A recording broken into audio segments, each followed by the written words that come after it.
안녕하세요. 저는 30대 초반 여자입니다. 사랑하는 사람과의 결혼 생활은 저에게 정말 많은 기대를 안겨줬었는데, 함께 할수록 제가 몰랐던 남편의 모습을 볼 때마다 실망감을 감출 수가 없었어요. 결혼 생활하는 동안 저를 가장 힘들게 했던 건 술 문제였어요. 친구분들과 술자리를 한번 가지게 되면 들어올 생각을 전혀 하지 않았어요. 정신을 차리지 못할 정도로 집에 기어 들어오거나 아니면 파출소에서 연락이 와서 몇 번이나 데리러 간 적이 있었습니다. 남편이 이럴 때마다 너무 불안했던 건 앞으로 제 뱃속의 아이를 어떻게 키워야 할지 그게 제일 걱정이었어요. 하루 이틀도 아니고 거의 매일 이런 문제가 반복이 되다 보니 남편과의 미래가 보이지가 않았어요. 술만 줄여도 살만할 것 같은데 제가 아무리 설득을 해도 한기로 흘려버리니 너무 답답했었죠. 결국 남편을 향한 제 불만을 시부모님께 털어놓게 되었고 정신 좀 차리라고 따끔하게 한마디 해주시길 바랐어요. 그런데 제가 생각했던 거와 다르게 오히려 저에게 문제가 있다며 사회생활하는 남편을 너무 옥죄다고 숨막혀서 살겠냐는 충격적인 말을 꺼냈어요. 가정에 무책임한 남편한테 한마디 해야 되는 건 당연한 건데 되려 제가 욕을 먹고 있으니 저 또한 기분이 상할 수밖에 없었죠. 남편과 결혼 2년 만에 임신까지 했는데도 그날 처음으로 머릿속에 이혼이라는 단어가 떠올랐습니다.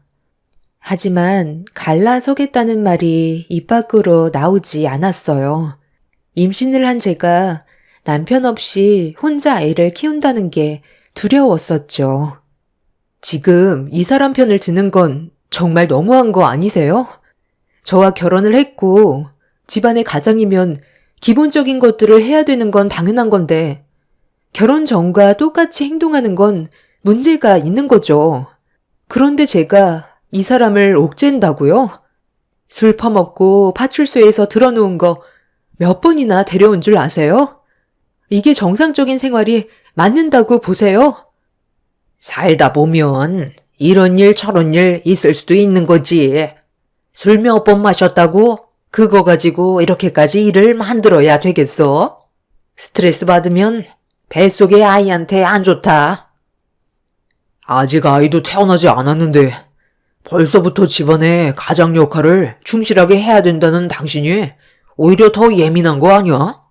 내가 일을 안 하는 것도 아니고 친구들이나 회사 사람들 만나다 보면 술 좀 마실 수도 있는 건데 문제가 된다고 생각해 본 적 없었거든. 일 크게 만들지 말고 그냥 조용히 넘어가. 아이가 태어나지 않았으면 막 살아도 된다는 거야?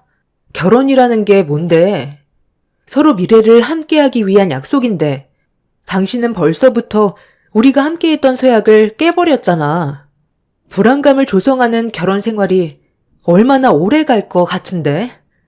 생각이 있다면 똑바로 행동해야지. 내가 여기서 멈추길 바라는 거야? 아가, 내 아들이 철이 없긴 하지만 출산을 하게 되면 그래도 지금보다야 나아지지 않겠니? 화가 나는 건 이해한다만 일을 크게 만들지 않았으면 좋겠구나. 잘못한 건 남편인데 시댁 식구들은 제가 속이 좁다며 이해해주지 못한다는 거에 되려 불만을 보이고 있었습니다. 그때 정말 많은 실망을 하게 됐지만 그래도 남편 입에서 다음부턴 자중하겠다는 말을 들을 수 있었어요. 본인도 조금은 느끼고 있는 것 같아 최대한 참고 넘어가려 했어요. 기대했던 것과는 다르게 시부모님은 남편한테 따끔하게 얘기하진 않았지만 그날 이후 어느 정도는 조절하려는 노력을 보이길래 그 모습을 조용히 지켜보고 있었습니다. 제가 믿을 수 있는 건 남편 하나밖에 없기 때문에 최대한 좋은 쪽으로 생각하려고 노력했어요. 아이를 출산하게 되면 육아를 안 도와줄 수 없기 때문에 그때 돼선 집안의 가장 역할을 제대로 해주길 바랐었죠. 그렇게 시간이 지나 아이를 출산했는데 기쁨도 잠시 또 다른 문제거리가 하나 터지게 되었죠. 육아 때문에 매일을 정신없이 보내고 있었는데 어느 날 아이가 막 잠들려 할 때 초인종 소리가 울려 아이가 깰까봐 급하게 현관문을 열었어요. 상당히 예민해져 있던 상태라 기분이 좋지 않아 불편한 시선으로 바라보고 있는데 저에게 우편물 하나를 건네주더군요. 본인 확인 후 사인을 부탁하길래 남편의 우편물을 받은 뒤 내용물을 확인해 봤는데 천천히 읽어 내려가는 순간 가슴이 철렁 내려앉았고 제가 알지 못했던 또 다른 문제거리가 눈앞에 펼쳐졌습니다. 저는 남편이 퇴근하고 집에 들어오면 왜 저를 속였는지 물어봐야 했어요. 아무리 생각해봐도 저에게 빚이 있다는 걸 속인 건 심각한 일이었죠. 당신, 이리 와서 좀 앉아봐. 이거 오늘 우리 집에 온 우편물이거든? 확인해보고 왜 나를 지금까지 속였는지 설명해야 될 거야. 이건 정말 너무한 거 아니야? 아니, 이 우편물이 왜 당신 손에 있는 거야? 분명 회사로 보내달라고 했는데 전달이 잘 안 됐나? 어차피 이렇게 된 거 전부 다 솔직하게 설명해 줄게. 당신이랑 연애할 당시 결혼을 하고 싶었는데 내가 능력이 없으면 결혼에 대해 고민을 할까봐 우리 부모님이 집을 해주셨다고 거짓말을 했던 거야. 빚이 있다고 얘기하면 결혼을 안 해줄 것 같아서 그건 아예 입 밖으로 꺼내지 않았거든. 그렇게 매달 이자랑 원금이랑 조금씩 갚아 나가고 있었지. 그럼 당신이 받는 월급도 나한테 속였었겠네? 원금이랑 이자 갚는데 진짜 월급이 얼마나 되는지 알게 되면 바로 들통나게 되니까 결혼 전부터 속여왔던 거였어? 그럴 생각은 없었는데 어떻게 하다 보니까 이미 내 월급을 당신한테 속이고 있더라고. 그래도 빚이 2억밖에 안 돼서 조금만 노력하면 갚을 수 있어. 노력하면 갚을 수가 있다고? 내가 봤을 때 당신은 아예 갚을 생각조차 없는 것 같은데? 이 우편물이 왜 날라왔겠어? 그럼 이건 어떻게 설명할 건데? 아파트 담보대출을 받았으면 월급으로 제때 갚아야 되는 게 맞는 건데 당신 월급을 전부 어디에다 사용을 했길래 카드 빚이 2억이나 되는 거야. 더군다나 이자율도 높은 이금융에 대출을 당겨받았었네. 아파트 원금이랑 이자에 넣은 것도 아니고 여기에 적혀있는 2억 대출받은 건 어디에 사용한 거야? 그건 목돈 좀 만들어 보고 싶어서 주식 투자를 좀 했거든.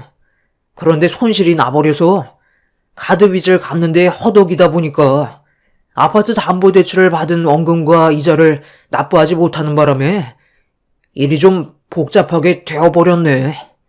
속인 건 정말 미안한데 열심히 일을 해서 갚아 나가면 되니까 너무 걱정하지 마. 내가 다 해결할게. 지금까지 아무 일 없었잖아. 내가 설마 당신이랑 우리 아이 굶기겠어? 생활비는 끊기지 않게 할 테니까 불안해하지 않아도 돼. 이 아파트 부모님이 해주셨다고 거짓말하고 거기에다가 주식 투자하려고 이자율 높은 카드사에 2억이나 대출받아서 전부 다 날려먹었으면서 당신을 믿으라고? 이미 신뢰가 한순간에 무너져 버렸는데 어떻게 믿고 살아갈 수가 있겠어? 준비라곤 전혀 되어 있지 않은 당신 때문에 나랑 우리 아이가 앞으로 불안정한 가정 환경에서 살아야 한다고. 이 문제 당신 부모님도 알아 몰라. 일이 더 커지기 전에 하루빨리 해결을 해야 피해를 막을 거 아니야. 우리 부모님이 아파트 담보 대출 받은 건 알고 계시는데, 내가 주식 투자로 2억 대출 받은 건 아직 모르고 계셔. 금방 갚을 수 있으니까 걱정하지 말라니까. 금방 갚을 수 있다고? 아직 한 푼도 갚지 않아서 독촉장이 날라왔는데, 월급 받는 걸로 그동안 친구들과 술만 퍼마시고 생각 없이 생활했으면서 걱정하지 말라는 말이 지금 나오니? 지금 당장 이 사실 당신 부모님께 알려야 되겠어. 그래야 해결책이 나올 거 아니야. 이 문제 해결 못하면 정말 끝이야. 남편의 생각 없는 행동들로 인해 저와 제 아이가 길바닥에 나앉게 될 판이었어요. 이런 경험을 해본 적이 없었던 저는 두려운 마음에 시부모님께 이 사실을 알렸고, 남편의 생각 없는 행동에 많이 놀라셨는지 저희 집으로 급하게 찾아오셨습니다. 제가 시부모님 앞에다 독촉장을 보여드리자 아무 말 없이 보시더니 해결을 해주시겠다는 말보다 도와주기 힘든다는 말을 하셨어요. 그 말을 듣는 순간 당황스러워 할 말을 잃었고 왜 도움을 주실 수 없는지 여쭤보았습니다. 도와주실 수 없다고요? 아니, 이 사람이 지금 어떤 일을 저질렀는지 보셔놓고 어떻게 그런 말을 하실 수 있으세요? 두 분께서 아파트 담보대출이 있다는 거 왜 속이셨어요? 저랑 이 사람이 결혼할 때 아버님이 해주신 집이라고 하셨잖아요. 저는 그래서 빚 없이 시작할 수 있다는 것 하나만으로도 안정적인 결혼 생활을 할 수 있을 줄 알았는데 지금까지 저는 그것도 모르고 이 사람이 받는 월급에 만족하면서 하루하루를 감사하게 생각하며 살아왔었다고요. 그런데 알고 보니 빚만 가득하고 갚을 능력도 없으면서 2억이나 대출받아 주식에 투자를 했으니 제 속이 어떻겠어요. 이자가 한쪽에서도 아니고 양쪽에서 나오고 있는데 이 사람이 받는 월급으로는 턱도 없다고요. 좋은 직장이 아니더라도 처음 결혼을 마음먹었던 건 그래도 항상 성실해 보이는 모습이 보기 좋아서 결혼을 결심했던 건데 막상 껍데기를 벗겨보니 친구 만나 노는 거 좋아하고 덤으로 조절도 하지 못하는 술까지 퍼마시고 감당할 수 없는 빚까지 있었다는 거에 너무 큰 실망을 했어요. 제가 앞으로 이 사람의 뭐를 믿고 살아가야 하는 거죠? 어떻게 도와주실 수 없다는 말을 아무렇지도 않게 하실 수 있어요? 아니, 돈이 한두 푼도 아니고 어떻게 2억의 빚을 갚아줄 수 있겠니? 우리 집안 형편 너도 모르는 거 아니잖아. 무리해서 빚을 갚는 것보단 급한 불부터 끄는 게 좋을 것 같다. 밀려있는 빚만 해결해주면 되는 거지? 그럼 일단 숨은 쉴 수 있을 거 아니야. 너 이놈 자식, 너는 왜 일을 이 지경까지 만들어서 사람 불편하게 만드니? 다른 건 어느 정도 커버해 줄 수 있었지만 이건 좀 힘들 것 같다. 앞으로 월급 받는 족족 빚만 갚아라. 가드빚이 이자가 높으니까 그것부터 해결하고 아파트 담보대출은 너희들이 맞벌이해서 천천히 갚아 나가면 되잖아. 애는 어린이집에 맡기면 되니까 그게 문제될 건 없잖니? 어차피 너희들이 부부인데 어려운 상황들이 생겼으면 함께 헤쳐나가야지. 인생을 살다 보면 이 정도 일은 아무것도 아니다. 우리는 할 말 끝난 것 같으니까 먼저 일어나도록 하마. 어머님, 제가 왜 이 사람이 벌려놓은 일을 해결해줘야 하는데요? 아이가 세상 밖으로 나온 지 얼마 되지도 않았고 아직까지 수유를 해야 된다고요. 그럼 안사돈한테 도움 좀 요청해봐라. 어린이집 보내고 싶지 않으면 안사돈한테 애 좀 봐달라고 하면 되잖아. 나는 아이를 봐줄 만한 상황이 안 된다. 저희 엄마는 한가한 줄 아세요? 이 문제 해결해주지 못하면 이 사람과는 여기까지 할게요. 차라리 빚 없이 저 혼자 아이 키우는 게 좋겠어요. 내가 앞으로 잘한다니까. 지금 당신 너무 흥분한 것 같은데 극단적으로 생각하지 말고 하나씩 해결해 가다 보면 분명 좋아질 수 있을 거라고. 이미 시댁 식구들에게 너무 큰 실망을 하게 된 터라 더는 듣고 싶지가 않았어요. 남편이 저를 속이고 2년 동안 결혼 생활을 유지했다는 거에 너무 화가 났었죠. 아이가 태어난 지 얼마 되지 않아 여러 가지로 남편의 도움이 필요할 거라 생각했었는데 오히려 더 짐처럼 느껴지는 남편의 모습들이 제 결정을 확고하게 만들었습니다. 이혼을 하겠다고 밀어붙이자 남편과 시부모님은 당황했는지 좀 전과는 다른 모습으로 저를 설득시키려 했어요. 하지만 또 다른 무언가가 저에게 상처를 주게 될까봐 그게 두려워 여기서 멈추고 싶었죠. 그런데 남편은 이혼만큼은 하고 싶지 않았는지 시부모님이 돌아가신 다음 저희 엄마한테 전화를 했어요. 그리고 모든 걸 솔직하게 털어놓았고 엄마는 남편의 말에 많이 놀랐는지 늦은 저녁 시간이었는데도 저희 집으로 오셨습니다. 아니, 강서방. 이게 다 무슨 말인가? 그동안 우리를 속이고 지내왔었던 거야? 그 많은 빚을 앞으로 어떻게 감당하려고 그러나? 자네 버는 돈도 많지 않잖아. 장모님, 정말 죄송합니다. 제가 생각이 짧았어요. 앞으로 정신 차리고 살 테니까 이 사람이 이혼하자는 거 좀 막아주세요.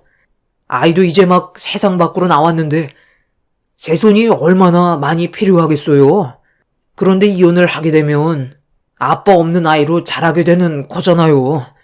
앞으로 이 사람과 아이를 위해서만 살 테니까 제발 저 좀 도와주시면 안 될까요?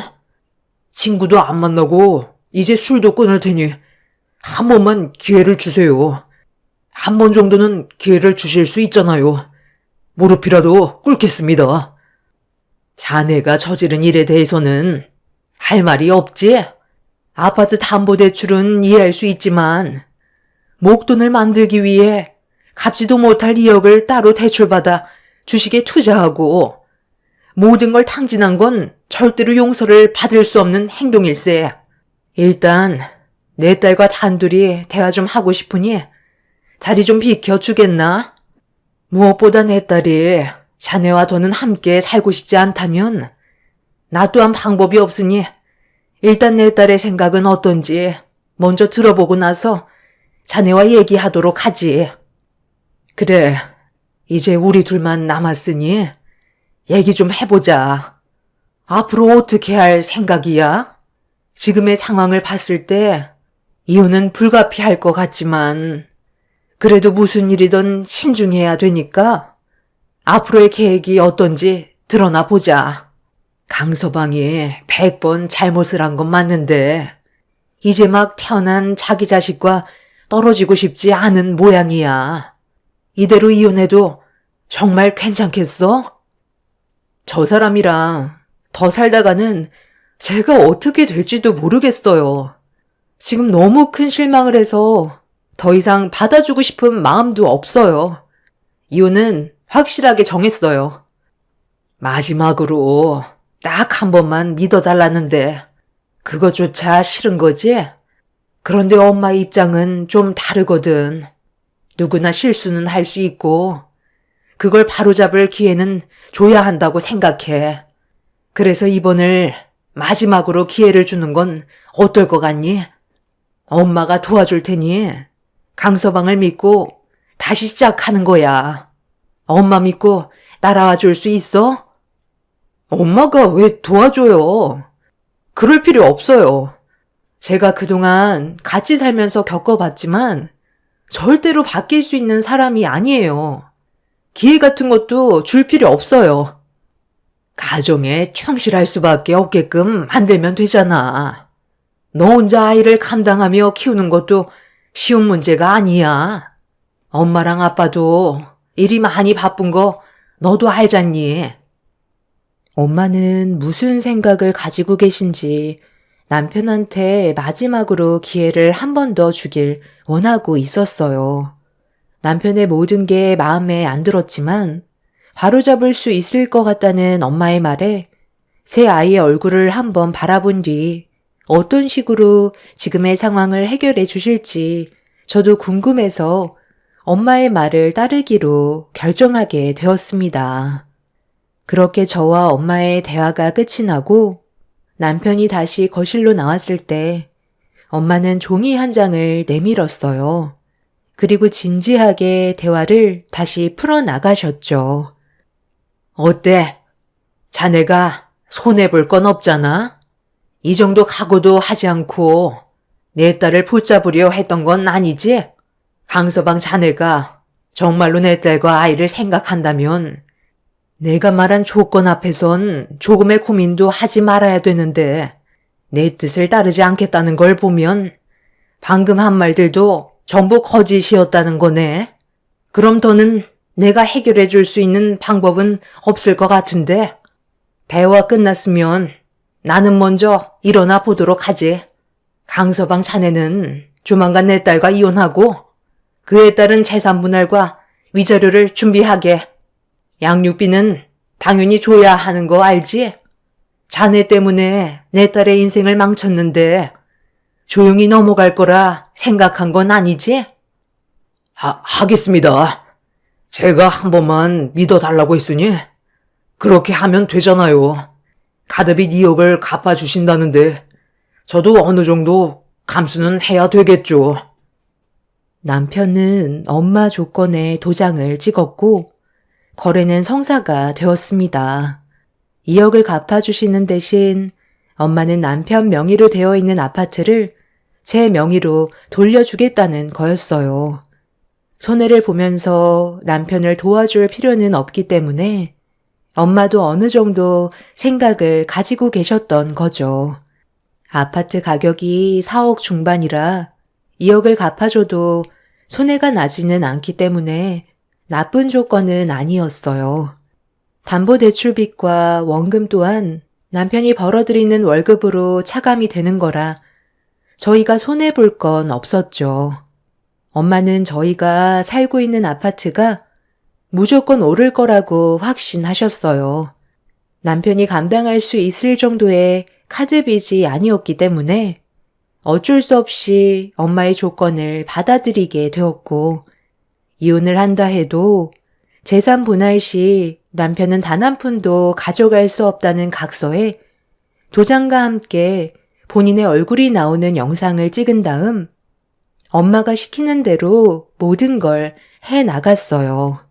앞으로 저와 아이를 위해 살아간다면 이 정도의 조건은 아무것도 아니라며 엄마는 그렇게 남편한테 기회를 주게 되었죠.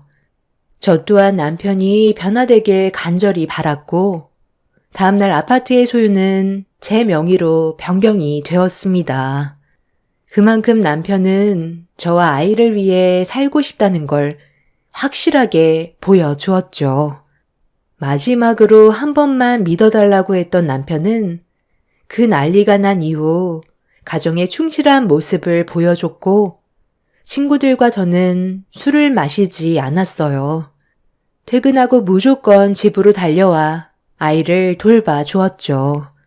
조금씩 변해가려는 모습이 정말 보기 좋았지만 언제 또 무슨 일이 생길지 몰라 마음 한편은 항상 불안함이 같이 공존해 있었습니다.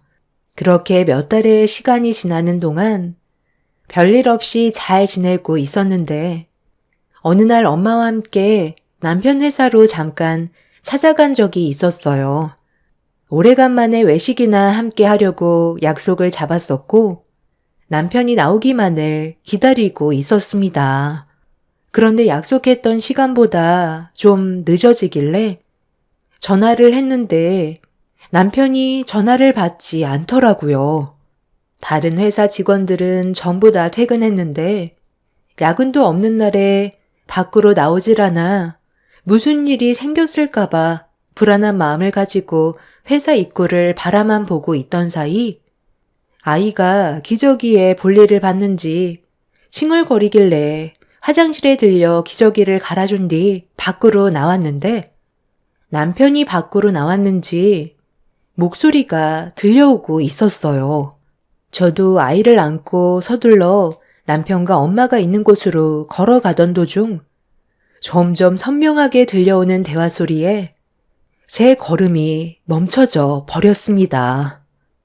저기 강서방, 아휴, 내가 오늘 깜빡하고 지갑을 안 가져왔지 뭐야.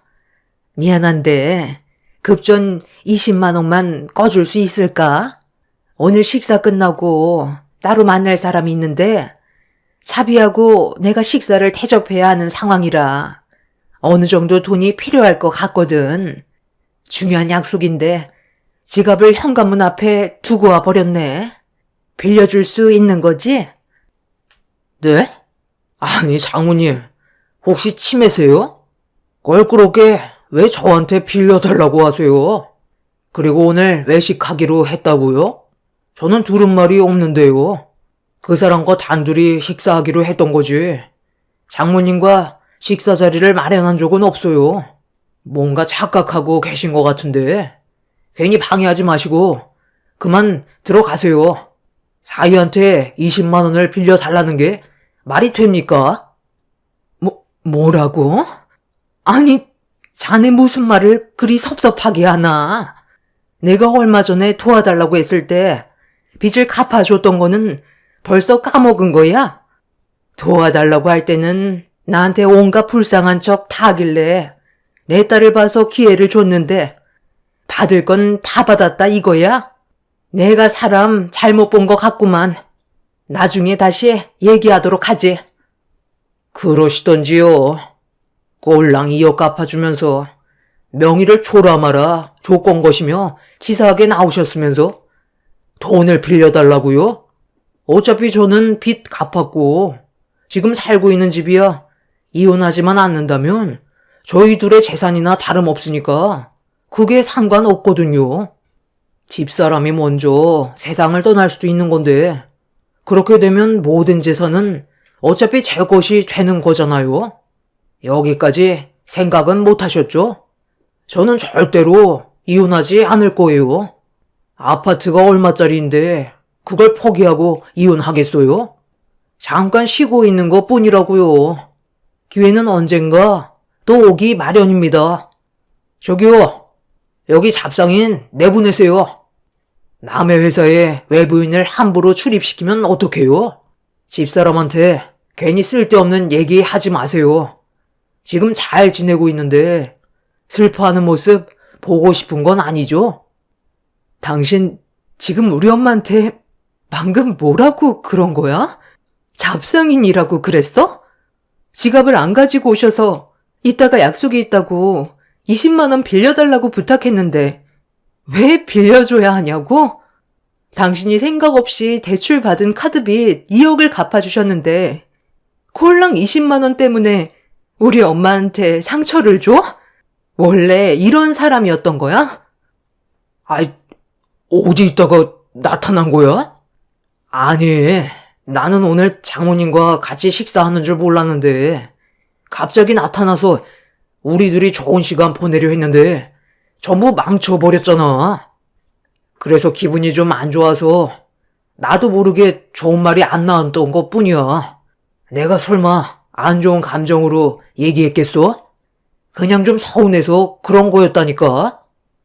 서운하면 막말해도 되는 거고 아무리 기분이 안 좋다 해도 잡상인 취급하는 건 좀 심하다고 생각되지 않아?